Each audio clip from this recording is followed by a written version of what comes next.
بہت سارے اعمال ہم اپنی زندگی میں کرتے ہیں اور ان اعمال کے کرنے کی وجہ سب سے بڑی یہ ہوتی ہے کہ اس کی برکتیں اللہ تعالیٰ دنیا اور آخرت دونوں میں عطا فرمائے۔ نماز کی فضیلتیں آپ سنتے ہیں، روزے کی فضیلتیں آپ سنتے ہیں، کثرت تلاوت قرآن مقدس کی فضیلتیں آپ سنتے ہیں اور اس کی طرف مائل ہو کر اس کو ادا کرنے کے سلسلے میں چاق و چوبند بھی رہتے ہیں اور جد و جہد بھی کرتے ہیں۔ لیکن آج ایک ایسے عمل کی طرف میں آپ کی توجہ کو مبذول کرانا چاہوں گا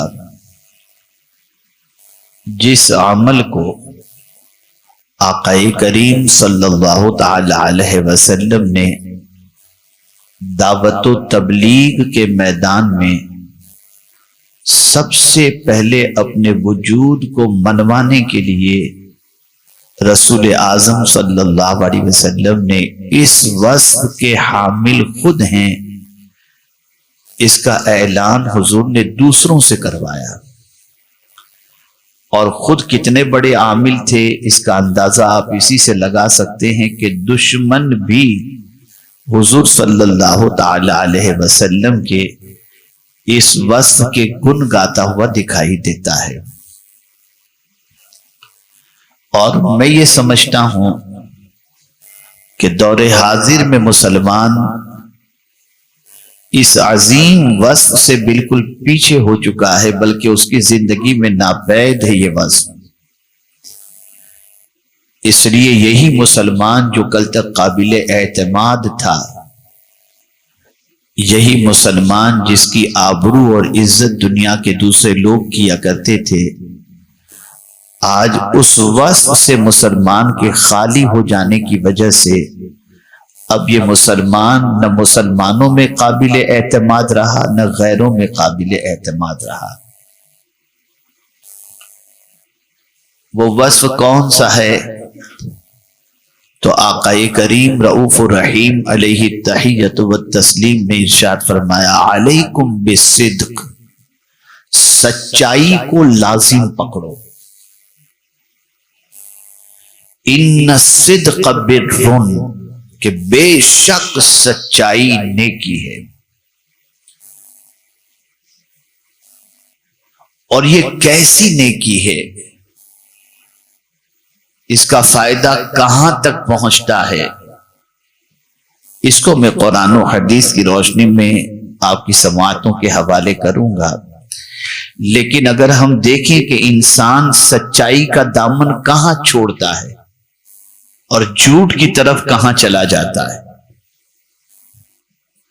تو دو چیزیں ایسی ہیں کہ جہاں پر انسان کی زبان پھسل جاتی ہے اور وہ انسان سچ کا دامن چھوڑتا ہوا دکھائی دیتا ہے۔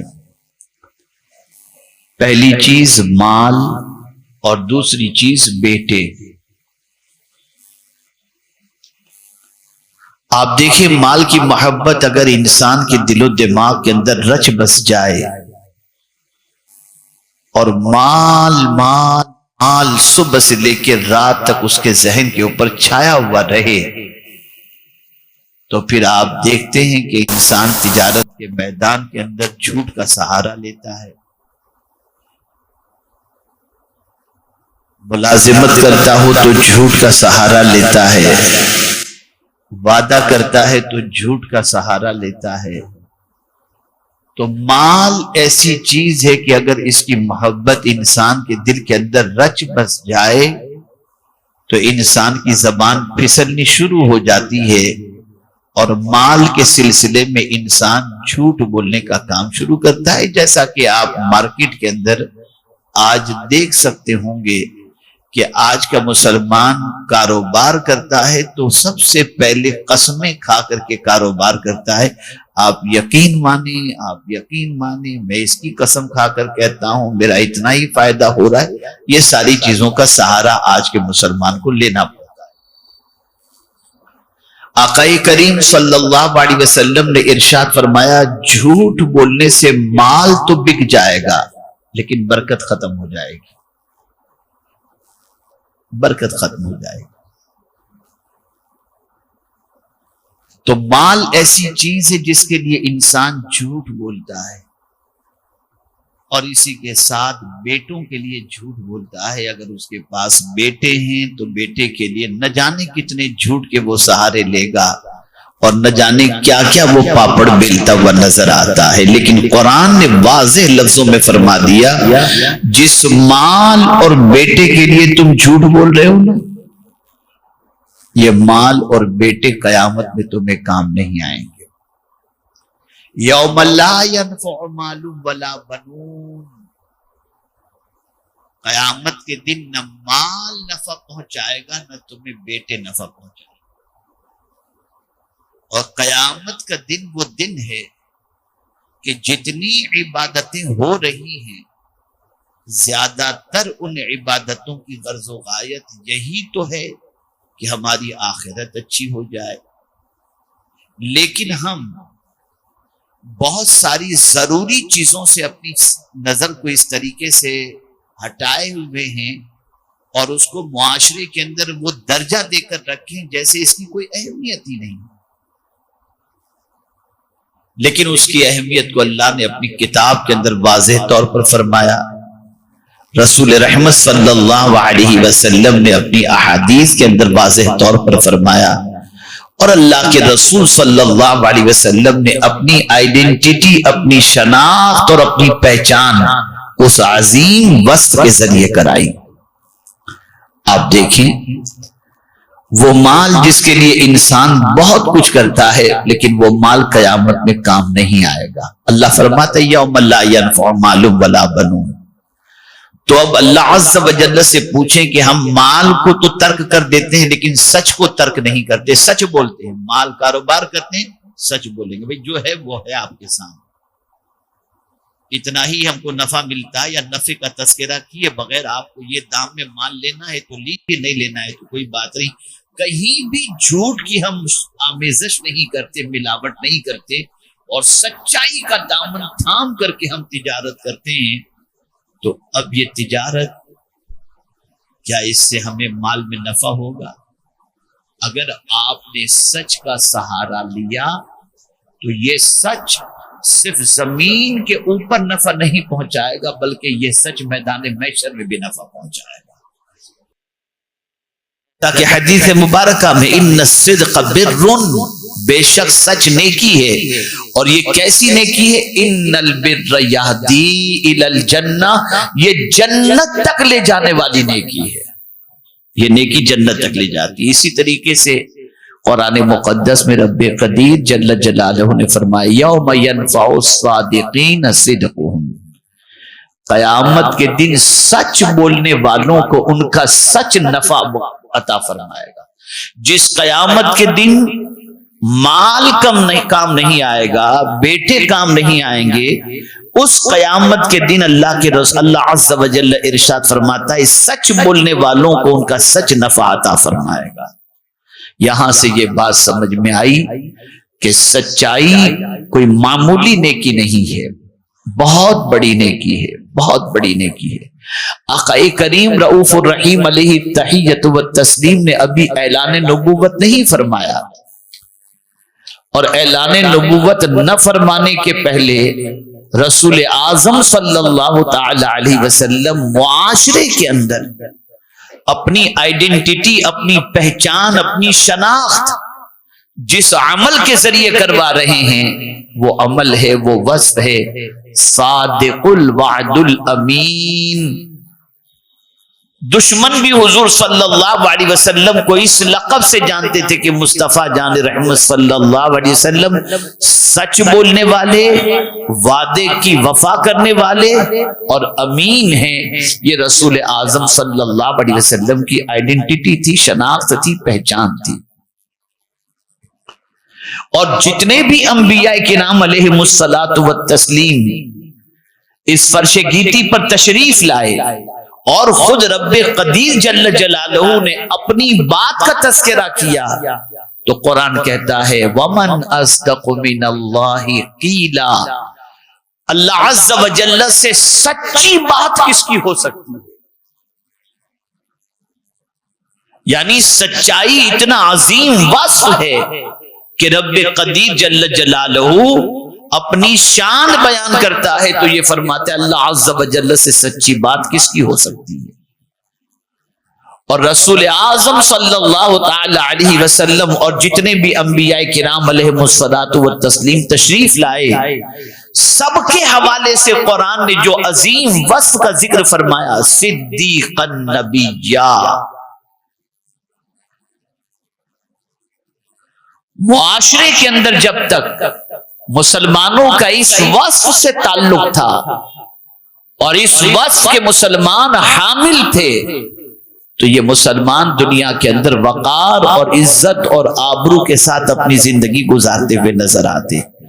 اور آج آپ میں سے بہت سارے لوگ کاروبار کرتے ہیں، دیکھتے ہوں گے، میں کسی سے ہاتھ اٹھوانے کا کام نہیں کراتا اور نہ کسی سے میں پوچھنے کی ضرورت محسوس کرتا ہوں، میں سب کچھ آپ پر چھوڑ رہا ہوں اور آپ کو خود آپ سے سوال کرنے کی اجازت دیتا ہوں کہ ذرا دیکھو صبح سے لے کر رات تک کتنا سچ بولتے اور کتنا جھوٹ بولتے ہیں۔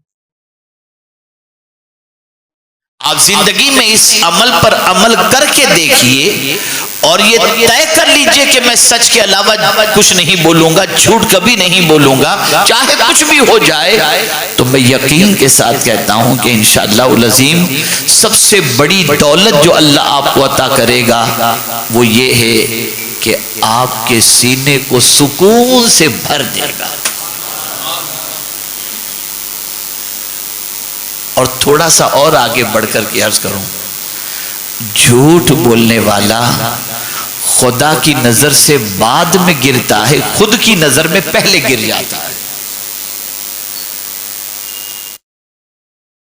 اسلام کی بنیاد ہی سچائی پر ہے اور سب سے بڑا سچ یہ ہے کہ توحید اللہ ایک ہے، وحدہ لا شریک ہے، یہ سب سے بڑی سچائی ہے۔ اور سب سے بڑا جھوٹ اللہ کے علاوہ کئی معبود کو مان لینا، یہ سب سے بڑا جھوٹ ہے۔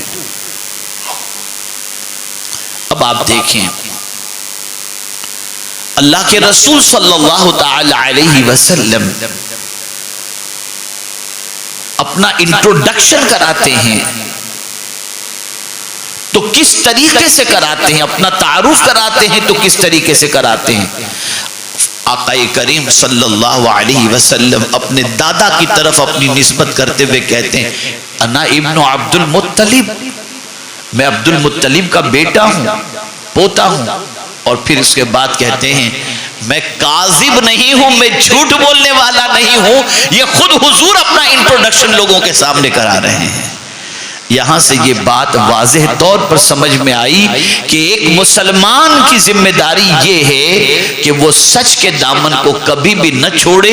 سچ اس کو جنت تک لے کر کے جائے گا، اور سچ ایسا وصف ہے کہ میرے پیارے آقا صلی اللہ تعالی علیہ وسلم کے پیارے دیوانوں، اس سچ کی بنیاد پر انسان کو قرب الہی کی دولت بھی نصیب ہوتی ہے اور قرب رسالت مآب صلی اللہ علیہ وسلم کی دولت بھی نصیب ہوتی ہے۔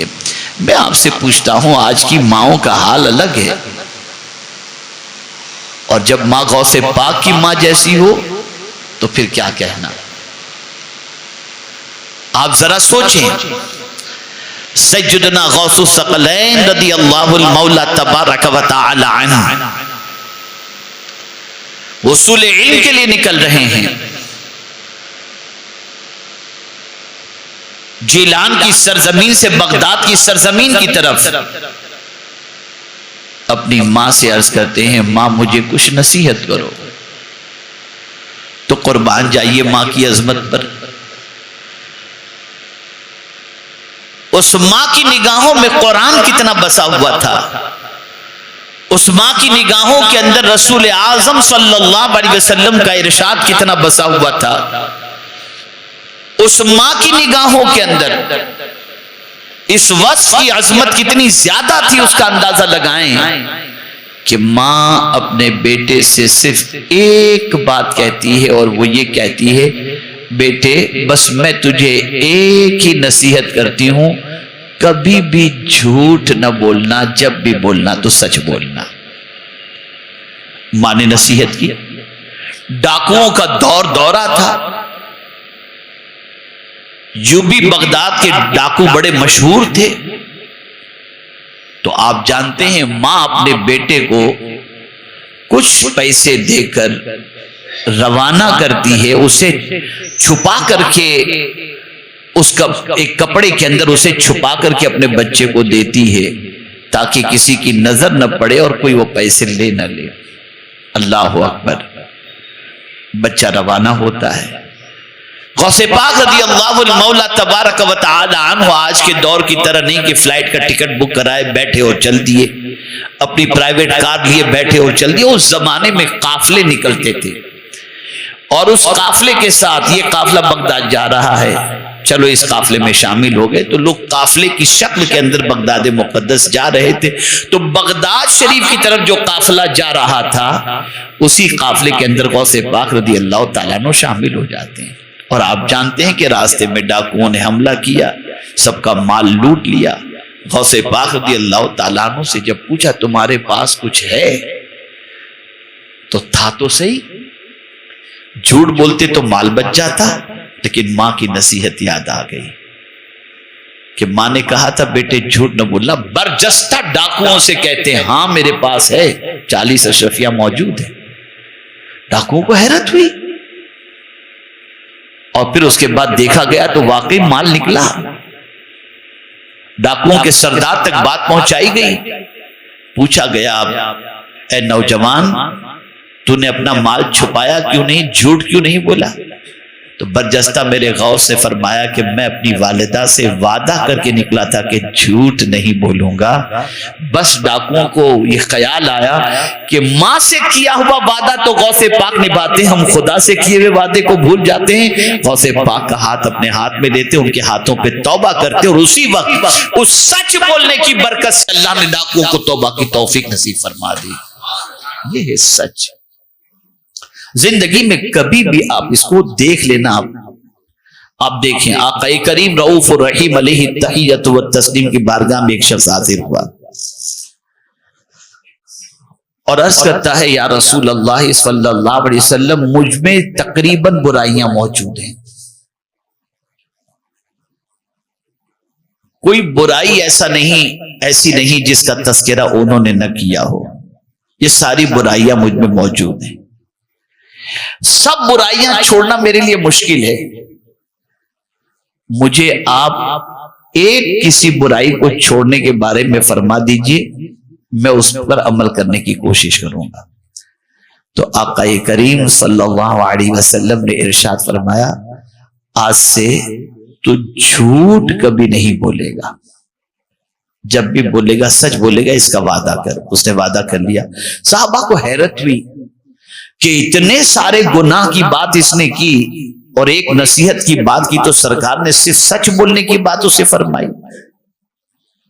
تو اس کے بعد اس کے فائدے سامنے آئے، اس لیے کہ اس نے سوچا میں نے اگر زنا کیا اور حضور صلی اللہ علیہ وسلم کے کان تک یہ بات پہنچی تو میں اگر جھوٹ بولوں گا تو اس جھوٹ بولنے کی وجہ سے میں بچ تو سکتا ہوں لیکن وعدہ خلافی ہوگی، اور سچ بولوں گا تو مجھے کوڑے پڑیں گے، مجھے سنسار کر دیا جائے گا، تو اب زنا مجھے چھوڑ دینا چاہیے ورنہ میں پکڑا جاؤں گا، تو سچ بولوں گا تو مار پڑے گی۔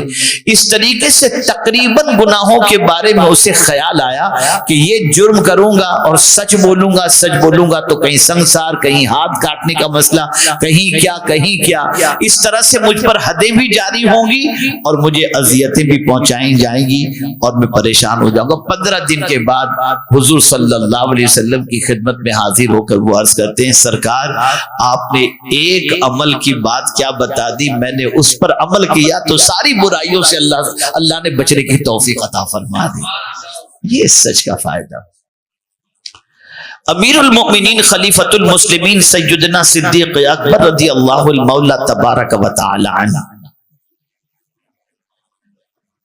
جو حضور صلی اللہ علیہ وسلم کے عاشق صادق تھے. ہم بھی دعویٰ کرتے ہیں. دیکھیے صبح بھی دو قسم کی ہوتی ہیں، ایک ہے صبح صادق اور صبح کاذب. صبح بھی دو قسم کی، ایک جھوٹی صبح ہے، ایک سچی صبح ہے. روزانہ یہ دونوں صبح آتی ہیں، صبح کاذب بھی آتی ہے اور صبح صادق بھی آتی ہے. کبھی اس پر ہم نے غور کرنے کی کوشش نہیں. آپ جانتے امیٹیشن جویلری عورتوں کو بھی منع ہے. ہاں پلاسٹک کے اور اس قسم کے جو ہے دھات پلاسٹک وغیرہ کے جو جویلری آتی ہے وہ عورتیں پہن سکتی ہیں، پلاسٹک کے بالی پلاسٹک کے. لیکن یہ جو آرٹیفیشل امیٹیشن جویلری جو آتی ہے اس کی اجازت عورتوں کو بھی نہیں ہے. کیوں؟ اس لیے کہ یہ نقلی ہے، اصلی نہیں. اس میں جھوٹ ہے. دور سے دیکھنے والا دیکھ کر سوچے گا کہ یار یہ تو اتنا سونا پہن کر کے آ گئی، لیکن وہ ہوتا سونا نہیں، دھوکے والی بات ہوتی ہے. اس لیے اسے منع کیا. عورتیں بھی نہیں پہن سکتی اس کو. آج کل تو مردوں کا حال کیا کہنا. کیا کسی ہیرو کو دیکھ لیا یہاں چین والا کچھ پہننے کا اور پتھر والا ہاتھ میں لٹکا کر گھومتے ہوئے نظر آتے ہیں. پتہ نہیں کیا کیا کر رہے ہیں آج کل. تو کہنے کا مقصد یہ ہے کہ عاشق صادق، ہم بھی دعویٰ کرتے ہیں کہ اللہ کے رسول صلی اللہ علیہ وسلم سے محبت کرتے ہیں، لیکن کیا ہم اپنے دعوے میں سچائی کا کوئی ثبوت پیش کر سکتے ہیں؟ کیا ہے ہمارے پاس ثبوت؟ زبانی جمع خرچ کے علاوہ ہمارے پاس کیا ہے؟ اور جب ہم سیدنا صدیق اکبر رضی اللہ المولا تبارک و تعالی عنہ کی حیات طیبہ دیکھتے ہیں تو ہماری عقل دنگ رہ جاتی ہے کہ وہ زبان سے سچے ہونے کا دعویٰ نہیں کرتے، بلکہ ان کا پورا وجود ان کے سچے عاشق رسول ہونے کی دلیل پیش کرتی ہوئی نظر آتی ہے. اس کو ایک مثال کے ذریعے سمجھاؤں. آقا کریم صلی اللہ تعالی علیہ وسلم نے ایک غزوے کے موقع پر اللہ کے نام پر لوگوں کو دینے کے لیے ابھارا. سب نے اپنے اپنے حساب سے لا کر کے پیش کیا اور صدیق اکبر رضی اللہ المولا تبارک و تعالی عنہ اپنا کل اثاثہ لے کر آئے، یہاں تک کہ اپنا کرتا اور ساری چیزیں، اور آپ نے ٹاٹ کا لباس پہن لیا. یہ پہن کر کے آپ آئے، سب کچھ لا کر حضور کے قدموں میں رکھ دیا. اور آپ جانتے ہیں جو کچھ اس کے بعد حضور کی بارگاہ میں انہوں نے عرض کیا، فاروق اعظم نے عرض کیا. لیکن مجھے جو سمجھانا ہے بس اس کو آپ سمجھ لو. ایک سوال ذہن کے اندر ابھرتا ہے اور ہم پوچھتے ہیں سیدنا صدیق اکبر رضی اللہ المولا تبارک و تعالی عنہ سے، امیر المؤمنین کیا آپ کو اپنے بیوی بچوں کی فکر نہیں تھی؟ جب آپ نے سارا مال لا کر حضور کے قدموں میں رکھ دیا تو کل مارکیٹ میں جا کر کے بزنس کیسے کریں گے؟ آپ کے پاس تو کیپٹل ہے ہی نہیں. سب کچھ تو دے دیا حضور کو آپ نے. آپ کے بیوی بچوں کو پالیں گے کیسے؟ گھر کے اخراجات چلائیں گے کیسے؟ تو قربان جائیے ان کا جواب آئے گا. اے اعتراض کرنے والے سن، مانتا ہوں کہ ابو بکر کے پاس مال نہیں ہے، لیکن ابو بکر اتنا سچا ہے کہ کل مارکیٹ میں خالی کھڑا ہو جائے اور کہے مجھے مال چاہیے کاروبار کرنے کے لیے، تو ابو بکر کے سچے ہونے پر لوگ لاکھوں کا مال یوں ہی تجارت کے لیے دے دیں گے. یہ ایک مارکیٹ کے اندر ویلیو ہے، مارکیٹ کے اندر اپنی پہچان ہے اور مارکیٹ کے اندر اپنا وقار ہے. آج مسلمانوں کو آدمی ادھار پہ مال دیتا ہے ویلیو مسلمان کی ہے، اہمیت مسلمان کی. سوچ دیکھیں، یہی وجہ ہے کہ اس وصف کو اختیار کرنے کی بنیاد پر بڑھتے ہوئے اسلام کے سیلاب کو دنیا کی کوئی طاقت روک نہ سکی.